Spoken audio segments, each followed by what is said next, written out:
And welcome to another episode of the Two Fans Podcast. I'm your co-host, Joshua Ament. And I'm your other co-host, Ari Jesselson.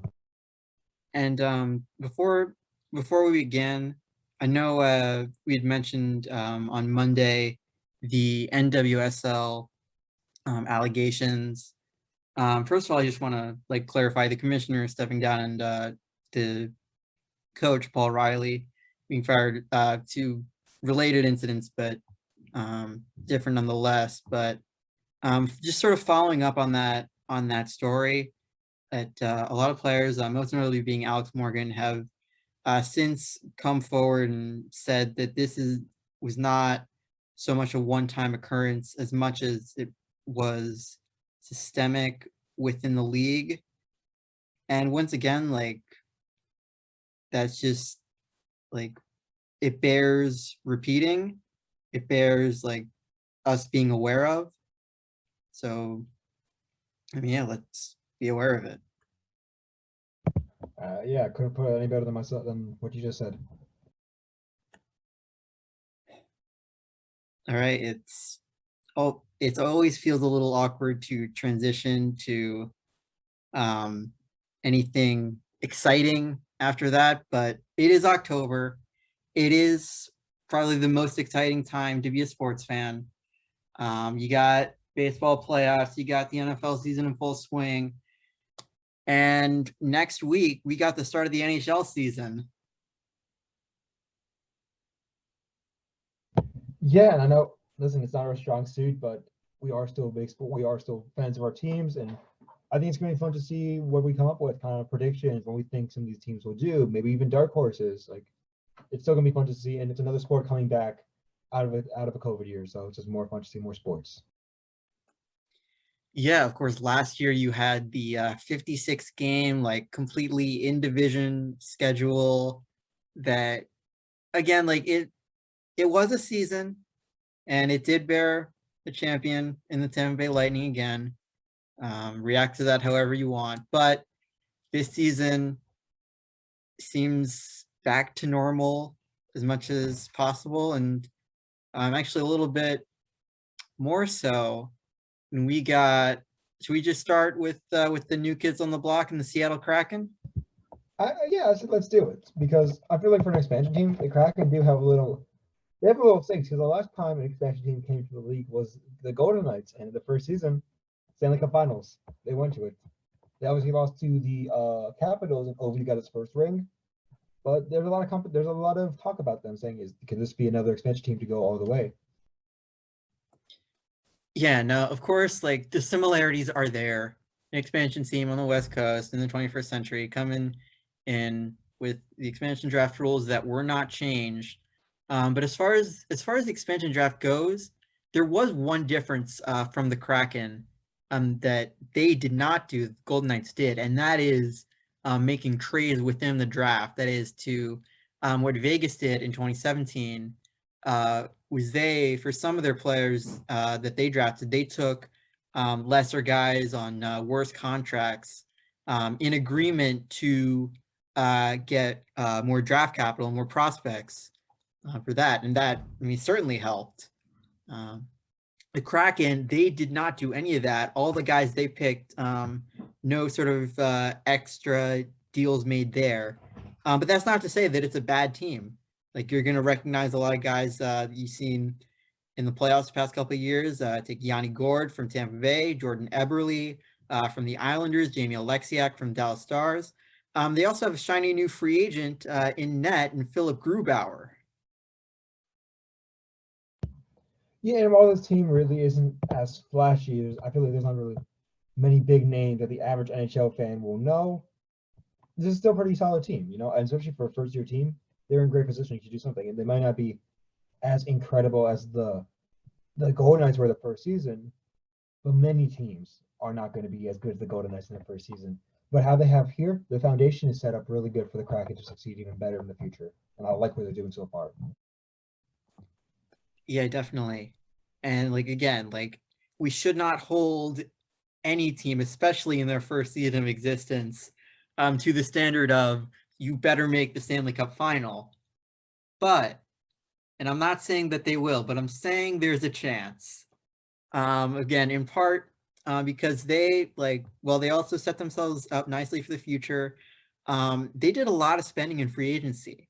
I mentioned Grubauer. They also signed Jaden Schwartz, Jamie Alexiak by expansion draft. Also, too, a lot of big deals. Alexander Wenberg from the Panthers as well. So again, like this team seems very, very much like it wants to win now. And another thing is that the Pacific Division isn't all that strong. I mean, as far as you got the three California teams, Sharks, Ducks, and Kings, haven't really done anything in the past few years. Really, and I would say the only two teams that you can say are probably going to make the playoffs, and there wouldn't be any surprise there, be the Oilers and the Golden Knights. And I'll talk about them in a little bit. Other than that, you got the Calgary Flames and the Vancouver Canucks, who each have had some success in the past couple of years, but it's hard to say whether it will really translate into another playoff run. Yeah, well, this is a weak division, and I know we can't connect two sports together, but we never expected the Giants to be this good. An LA team who hasn't won since 2014, with still a lot of old stars on their head. The Kings haven't won since 2014, still have a lot of old players in their heads on their team. And I don't know, I feel like they could do something. But this is a really weak division, and Golden Knights obviously look like they're going to keep running it again. If something can finally work more for them this year, if players could stay healthy, then they're in process to also make a playoffs. But right now, this seems like Golden Knights division to win. Yeah, I mean, couldn't really say any better. Of course, you have the major loss in net of Marc-Andre Fleury. He had, of course, a very good season last year, save for the semifinal round against Montreal. Again, really don't know what happened there, but it was enough to ship him off to Chicago. They signed Laurent Brossoit. I don't know how to pronounce that. As an attempt to fill in for him. They also lost Tomas Nosek, but other than that, most of that core is still there. I mean, I don't expect them to go anywhere aside from deep into the playoffs. So, yeah, I agree with everything. That the only thing against them is a lot of their stars are aging, but again, that doesn't seem like an issue at all for them. Yeah, again, the one other team that you can say absolutely expect them to be in the playoffs is the Edmonton Oilers. And this is a team this is a team that feels like it needs to prove itself, how it goes beyond one line, how it's more than just McDavid and Draisaitl and Mike Smith carrying whatever semblance of a defense that they have. That it just feels like they need to acquire more depth. And I mean, they traded for Duncan Keith, although I don't really know how much he's going to play there, so much that it's just like a farewell tour. They signed Zach Hyman. They traded away Caleb Jones in that Keith trade. So again, really don't know. I mean, again, I expect expectations there is again just they'll probably make the playoffs. I don't really see them going past the second round, barring acquiring a lot more pieces at the deadline. Because again, they're really the proof. I tried to look at who are the best players and the best teams and the stats there, and usually for other sports that works pretty well. But it's so depth is so critical to the sport of hockey, and it just doesn't feel like the Oilers realize it. Yeah, and the Oilers, they just been kind of playing with one line, hoping that they will do the work. I mean, with Connor McDavid, probably one of the best players of our time, it's really surprising how they're kind of wasting his career in a way. It seems like their only major accusation this year was Duncan Keith, who is aging. He is 38. This might be his final year in the NHL. And again, I would love them to make a push for Connor McDavid. But in past situations, they were in much better positioning and they still didn't do anything. Hopefully, they prove me wrong for McDavid's sake. But this is a team that has to prove so much more, who still needs time to build. And they kind of close up that window to keep McDavid there with that core team, with that winning team. Right now, I hope I'm wrong, but right now, I really don't see the Oilers doing that much. Maybe they're above 500, maybe they're close, but I can't see themselves getting to a playoff spot. Yeah, I mean, once again, they are in that Pacific Division that's pretty weak. I mean, I feel like you might want to make a case for the Flames to sneak in there. They've been acquiring a lot of pieces. They've had, I mean, some success 2 years ago, pre-pandemic. Not so much in 2020, but how much can you chalk that up to? Just no fans, and again, 2020 was a very weird season, so I don't really know how much we want to take it into account. But let's move over to the Central Division, staying in the Western Conference, where, again, there are a lot of teams that I feel like can contend. But I feel like the Colorado Avalanche are in a very similar situation to the Oilers, if not more so. They are, by all accounts, the betting favorites to win the Cup this year. Despite the fact that they've never, this core has not even so much as made it to the conference finals. You had the second round last year against Vegas. They had a 2-0 lead, and then just lost 4 in a row. Like, I really don't know what if this team can make a push, especially now that you lose your goaltender in Philip Grubauer. They did trade for Darcy Kemper from the Coyotes to try to minimize the damage there. I don't know if it, like, I don't know if, because it is a bit of a downgrade. They did also get they did also lose Brandon Saad. So again, it is hard to say what this Avalanche team this year people think is going to do that they didn't in years past. So I don't know. Yeah, and again, this is a team that in past positions were in a much better state to do more when they didn't.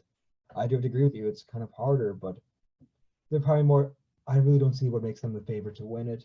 I still think they are a talented team. They are a very young team also, but as they are now, I really don't see themselves making too much of a push because, again, past situations they were much better feeding to get the cup, and they didn't.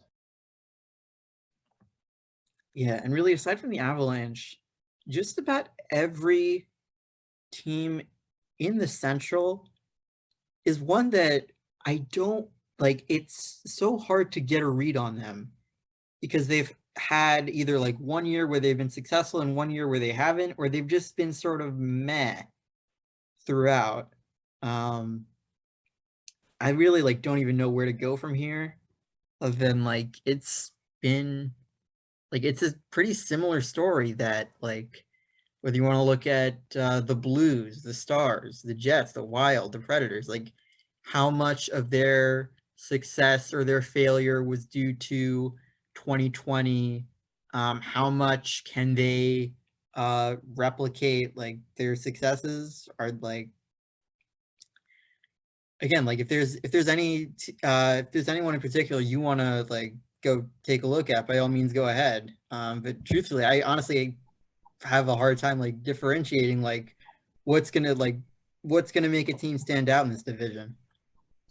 Yeah, I'm with you totally.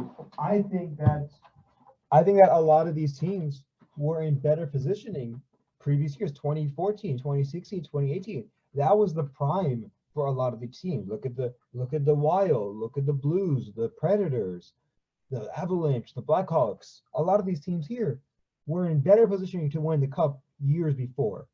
their window closed, and I feel like for all these teams, they're starting their rebuild mode. They're in that period where they're going to suck for a while. They're just going to be mediocre, just to build the piece around them to try to make it up. I see nothing happening in the West this year. All these teams look too old or too new, and not in a good way. And I really don't see I just see the West being kind of clumped to get the Central Division kind of being clumped together the year of the rebuild in a way. Yeah. Now, what I will say is, of all those teams, there are probably two I can pick out, and one in the Coyotes I can kind of write off. I mean, they were in a weak Western Division last year, and just kind of collapsed towards the end of it. And I don't really see them, especially once they lose Kemper. They make a couple other deals, and even if they are good, I'm not going to give whatever that front office is the gratification of being considered a playoff contender. And the other I gotta talk about is the Chicago Blackhawks. And if you hadn't noticed, they've made a lot of headline moves that I really like. The fan in me wants to talk about so much, about Marc-Andre Fleury and Tyler Johnson and Seth and Caleb Jones and Kirby Doc, and they drafted his brother. And I want to be excited for this team, but I also know the exact reason that the front office made all those moves, and that's to distract from the sexual assault allegations from a player in the 2010 season. And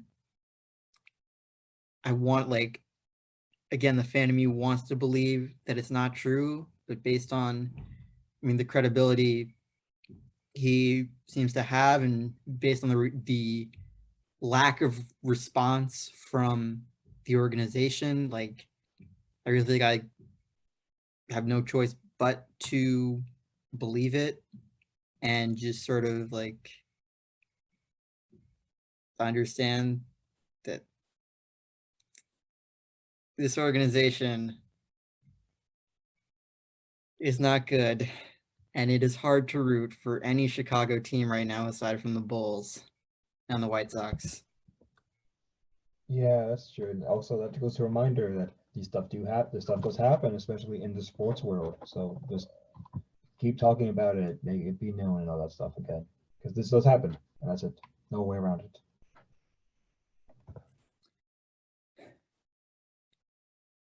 All right, so let's take a step back from that and just look at the Western Conference as a whole as we kind of recap. Of course, if you forgot the way the playoff format works, it's the top three teams from each division plus 2 wild cards will advance the playoffs. So I'll start with my predictions from the Central. It's going to be the Avalanche, the Jets, and I'll say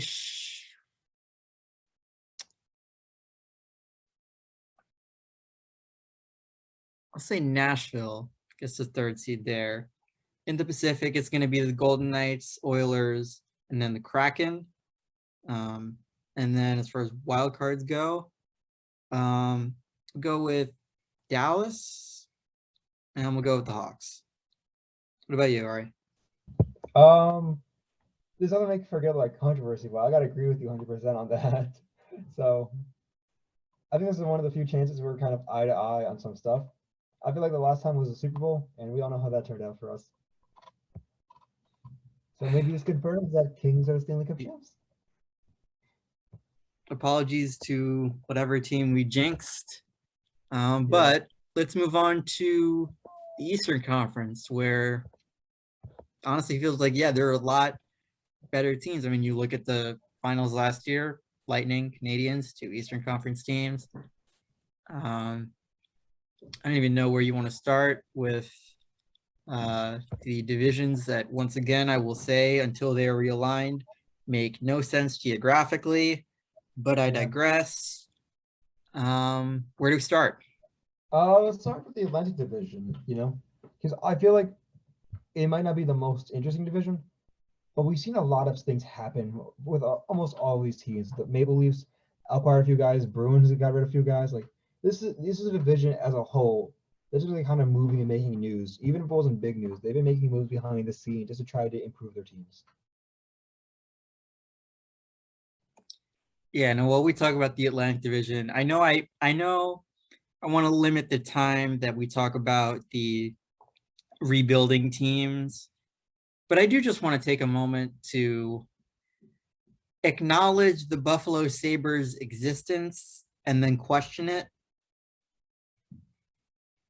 Yeah, because they just.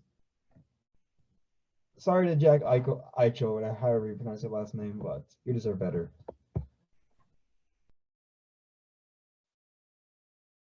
Yeah, no, not really more to add here. It baffles me how the same people that run the Bills run this organization. But hey, I guess that's how it works. That's day and night right there. Yeah. You guys deserve better, but hey, Bills football's looking pretty good. Indeed they are. You got that? Sunday night's gonna be fun. Trubisky's gonna be goat. He's gonna start one game. I'm calling it right now. I keep getting it. Week 18 when they win the division. Yeah. And then he plays for the rest of the playoffs and wins the Super Bowl. All right, let's try to stay on topic.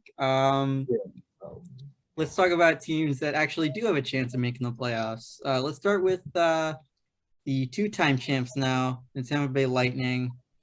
Of course, they're going to want to go for the three-peat, especially with this offseason, with the expansion draft, with the fact that they now have to manipulate a cap that they were over. They lose a lot of depth pieces. They lose Yanni Gourde to the expansion draft. They lose guys like Blake Coleman, David Savard, and Barclay Goodrow, just to clear up cap space because Kucherov actually does expect to be playing this season. And again, when you lose like those core depth pieces, it's gonna hurt. So again, like all the high-end talent on this Lightning team is still there. I don't expect them to not be good anymore. But you might see a little bit of a step back from the dominant force that we've seen the past couple of years. Yeah, I would honestly love that. I'm getting sick of the Lightning. But again, it's the Lightning. Who knows what kind of rabbit they're going to pull out of the hat. Hopefully you're right. They still got a lot of core depth in that team, but they definitely took a step back. But this is still a team to watch out for. Yeah, I mean, it's not like the division they're in is any bad either. You got a lot of contenders there. You have the team they beat in the finals and the Montreal Canadiens that arguably like doesn't even feel like they're gonna make the playoffs again. I mean, first of all, they've lost a lot over this offseason. Now they did add a couple pieces and guys like David and Hoffman and guys like David Savard from the Lightning. They traded for Chris Dvorak. But when you lose Jesperi Kotkaniemi, Philip Deneau, Tom Tatar, and then also you have Carey Price stepping away. He seems like he's been disclosed due to some mental health reasons, to which once again we say like, hey, look out for you. If you need to take time off, then like take time off. And then also Shea Weber, who's just like, I mean, his career is taking a toll on him, and it honestly doesn't even feel like he's gonna play again. That doesn't seem to be the expectation from the organization. And like, if we've seen his last on an NHL rank, then I mean, hell of a career. Hats off. Yeah, it doesn't look better it doesn't look good at him for all. This might be it for him, but congratulations to Shea Weber if it is the end of his career to an amazing career. And yeah, this team took too many steps back, whether from their own hands or the hands of others. And I really don't see themselves doing that much. But for Carey Price, for Shea Weber, I would love them to do something because those are two guys who deserve to hold the Stanley Cup one day. But right now, it doesn't look like they're ever going to do so. Yeah, again, especially in such a strong division, we also have Boston, Toronto, that I don't. It felt like last year was their chance, and they just got beat by a better team, and it kind of sucks. It's the way sports world works. Exactly, that's it. And what do you want to talk about now? I feel like the Bruins. I don't know why they have something with me. I feel like this team's gonna be better than everyone expects them to be. I mean, yeah, like I don't remember a year, at least not in my history of hockey fandom, where the Bruins were not a playoff team. And I mean, I really don't even know what to say. I still remember the 2013 Cup final, the core from there, and Marchand and Pasternak, and all those guys, and I mean, they're still there. And really they did do a lot of moving around and some depth pieces. So much of I probably can't even list them off. It's just a lot. Say the biggest piece they lost is Jeremy Lauzon to the expansion draft. They did also add Linus Ullmark from Buffalo.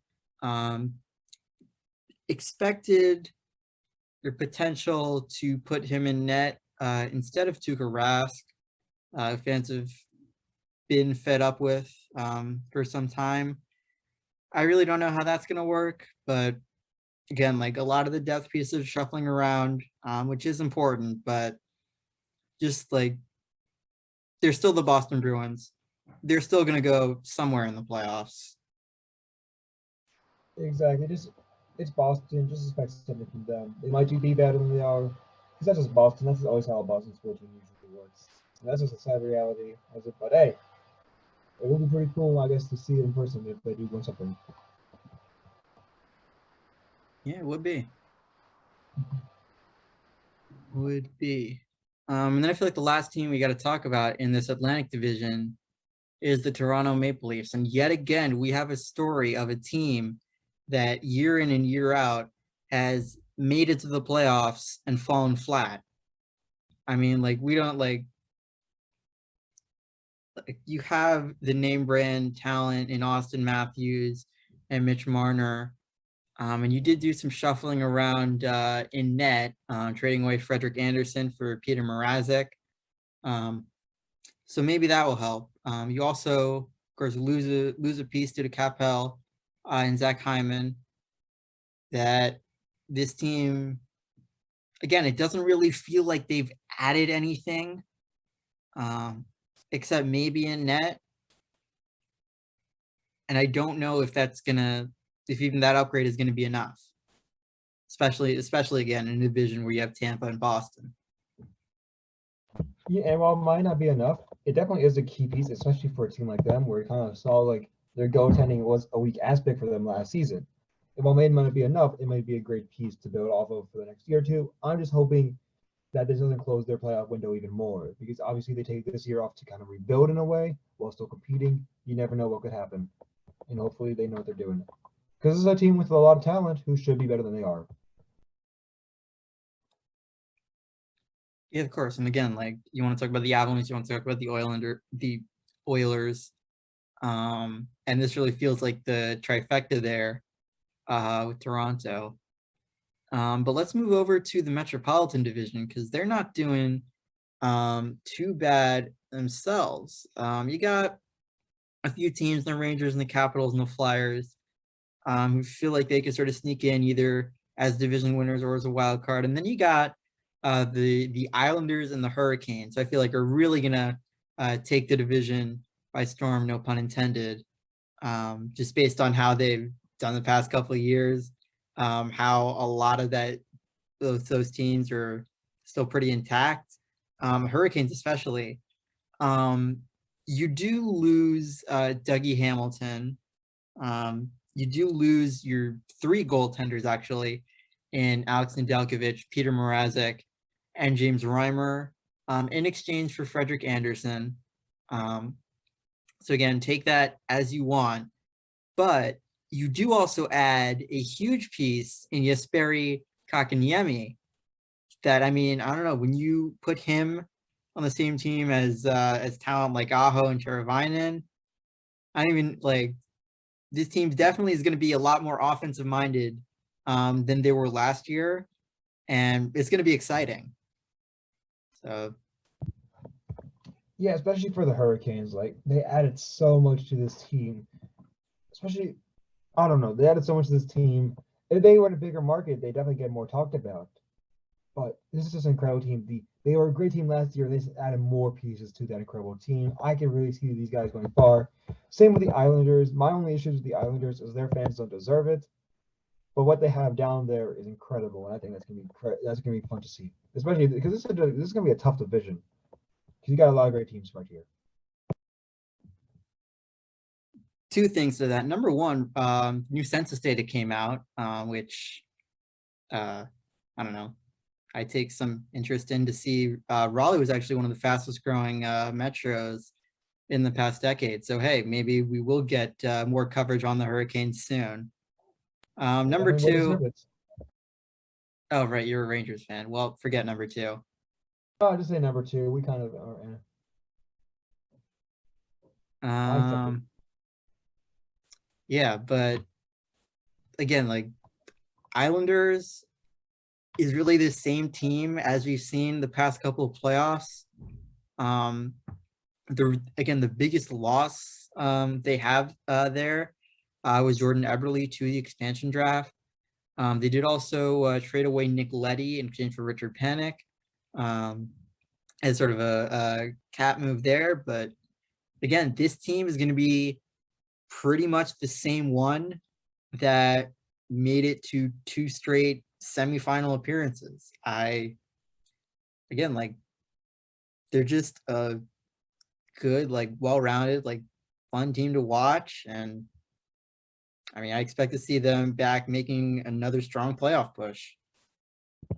Definitely, they do have the talent to do so. Hopefully, they actually do it, but it is going to be a tough division this year, and that's going to be really interesting to see. Yeah, and of course, you have those 2 as the really the big teams to beat there. Once again, the Rangers, Capitals, and Flyers. I want to look at those 3 because they each feel like they have some chance of contending with them, but it might take a little bit more than we expect. What do you say? You want to start with the Rangers? Oh yeah, they did add a few depth guys. I mean, they got Nymeth, they got Reeves, Goodrow, but it still doesn't feel like a lot. Obviously, your center point right now is building off Panarin, because he did still be the vital part of this Ranger system. I don't know. This is a very young team for me. This is kind of fun. He's like a very unexposed team, a very young team, if you will. And while I would love to them to do something good, it still feels like you have a lot of new guys in, and you got a lot of young guys all working together. Maybe not all of them have the system yet. I think they need a little time to kind of develop, see how the Ranger system is, and see how everything goes. And I think they do definitely have the talent, but I still think they need a few more years. Yeah, I mean, speaking of a few more years, it doesn't seem like the Washington Capitals are going to have that. Again, this is a core that's taken them to a lot of playoffs, a lot of playoff utility. 1 cup win in, what was it, 2017? 15, I believe. Coming back. Oh yeah, you're right, 2018. My bad. See, you. Yeah, but again, they've had a very, very quiet offseason. Like, they didn't even lose anyone to the expansion draft. They traded back for Vitek Vanacek. Like, that's how, like, consistent this roster is. So, again, like, this is a team, like, I don't really know how much an extra year of aging for all these core guys is going to be a factor. And again, like, I don't really expect them to be cup contenders anymore. I expect them to make the playoffs, and that's about it. Like, second round, maybe, like, conference finals, long shot. At most, yeah. But yeah, this is a team. It's an aging team. They're kind of the same thing as last year, just another year more. There's another year on top of that. And yeah, this it could be a team who makes the playoffs. What you gotta know is that's going to be it. They're just not going to go far. It's just kind of the same show as last year. Just added more injuries, added more age to it, and Father Time always wins all. So it's just the same team. It feels like.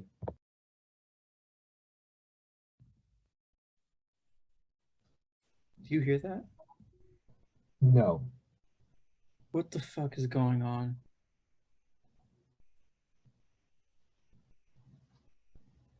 Okay. I don't hear anything, so. All right. There's something going on. If I hear it again, I'll let you know. Talking about the Capitals, right? Yeah, we just finished up the Capitals. All right. Yes, the one more team I feel like we can mention is the Philadelphia Flyers, a team that's had playoff expectations for a while. Hasn't really, like, they've sort of faltered in a couple of ways. And the front office has definitely taken note and done a lot of wheeling and dealing. They add in Martin Jones, Keith Yandel, Derek Brassard, Ryan Ellis, Rasmus Ristolainen. And then they also lose Voracek. They lose Nolan Patrick. They lose Myers, Hag, Elliott, Godespair. So a lot of depth pieces moving, and really it feels like they kind of have to just sort of change for the sake of change. But again, I feel like the main story here concerns goaltending. I mean, Carter Hart had not the best year by any stretch of the imagination. And they're all going to be looking to see him improve if they want to make the playoffs. Yeah, I don't know. I still feel when I look at the Flyers, a team that had their window, they didn't get it. And now they're just trying to fix whatever they can to get there. I love this team. It's a team that kind of played the game right. They got names that would help them, even if they weren't the most exciting guys. They kept the guys who would keep winning for them. They kept the guys who were good for their system. There's just something telling me that the Flyers are not going to be good this year. I would love them to be. I think they're a great team. They're talented. I don't know. I just get this weird suspicion that this isn't their team. But I do think they're going to be a playoff team this year. All right, yeah. So let's go and talk about those playoff teams from the East. Once again, 3 from each division, 2 wild cards. How about you start this one? Yeah, so on the Atlantic, I have Lightning, Maple Leafs, and Bruins. And for the Metropolitan Division, I have the Flyers. I still think they'll be good. The Hurricane, and finally, I would have the Penguins. I don't know. There's something we got them. And for the wild cards, I gotta go with Rangers, and then I will have to go with the Canadiens. I don't know. There's something. I legitimately don't know how I forgot about the Penguins. I'm sorry. Like no. Like, I spent this morning. Like, I did a quick run through, mental rundown of okay, which teams can expect to make the playoffs, and just go down the list, and I just completely missed the Penguins. I don't know what happened there. Maybe it's because like we don't expect them to be that good anymore. Like they have like, if you saw They're their injured, playoff they're- performance last year, Yeah. not good. So I mean, who knows? I'll just You take never that as know. a sign that the Penguins are not going to be in the playoffs. I'll just say that and call it laziness, whatever. As for who I do expect to make the playoffs, like you said in the Atlantic, the Lightning, the Bruins, the Maple Leafs, from the Metropolitan.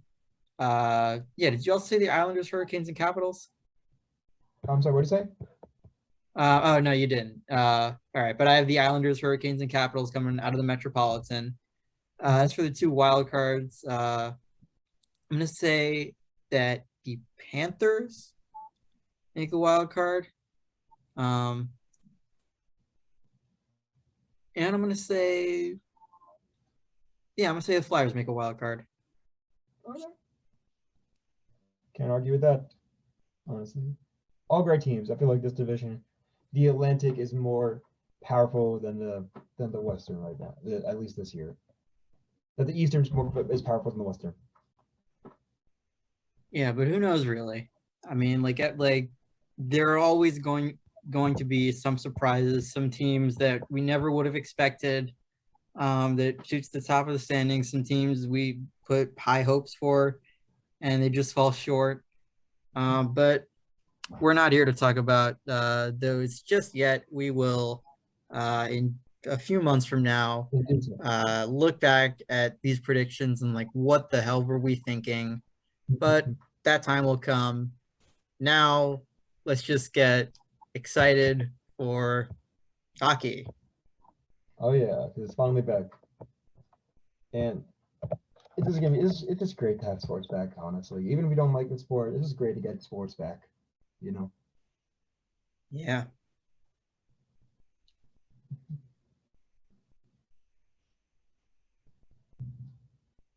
With that, this is where we would normally end it, but just for a public service announcement, Monday recap next Monday, probably not gonna happen. Just a couple of busy schedules. It'll probably be moved to Wednesday instead. So hey, we actually get to talk about the Monday night game. So there's that. But Oh yeah. other than that, we are going to end this episode off right here. So thank you so much for listening to us and bearing with us. We do this every single Monday and Friday. Again, say for next week, it'll be moved to Wednesday. If you have any questions, comments, or something you want us to talk about, if you have any questions, comments, or something you want us to talk about, you can always leave a comment down below or email us at number 2 fanspodcast@gmail.com. Any last words, Ari? No, I think that's it. So until next time, we will talk to you then.